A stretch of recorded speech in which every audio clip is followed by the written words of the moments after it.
ஒரு நல்ல MBA program வந்து it is designed so that you can be collaborative.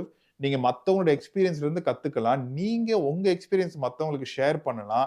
ஒரு குரூப் ஆஃப் ஷெஃப்ஸ்லாம் வந்திருக்காங்க. நல்ல எக்ஸ்பீரியன்ஸ் இருக்க ஒரு ஷெஃப்ஸ்லாம் வந்திருக்காங்க. வந்து ஒவ்வொருத்தவங்களோட ரெசிபிய ஷேர் பண்றாங்க. அப்படி ஒரு ஷேர் பண்ற ஒரு ஃபோரம்ல உங்களுக்கு நீங்க கிட்சன்லயே இதுவரைக்கும் ஃபுட் செட் பண்ணாதவங்களா இருந்தீங்கன்னா, எப்படி உங்களால அங்க த்ரைவ் பண்ண முடியும்? ஐஎம்ல படிக்கும்போது ரூ. 20,00,000 குடுத்து நீங்க இங்க படிக்க போறீங்க.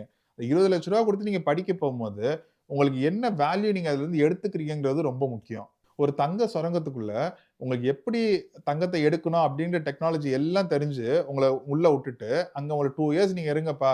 தங்கம் உன்னால எவ்வளோ எடுக்க முடியுமோ எடுத்துட்டு நீ வெளிய வரலாம் அப்படின்னு சொல்றதுக்கும், எனக்கு தங்கம்னா தங்கத்த சுரண்டுறதுக்கான எதுவுமே தெரியாது. ஆனா நான் தங்க சுரங்கத்துக்குள்ள வந்துட்டேன். இங்க நான் ஒரு 2 இயர்ஸ் நான் கத்துக்கிறேன். தங்கத்த எப்படி சுரண்டுறது அப்படின்லாம் கத்துக்கிட்டு, உங்க வெளில வாங்க அப்படின்னு சொல்றதுக்கும் எவ்வளோ வித்தியாசம் இருக்கு.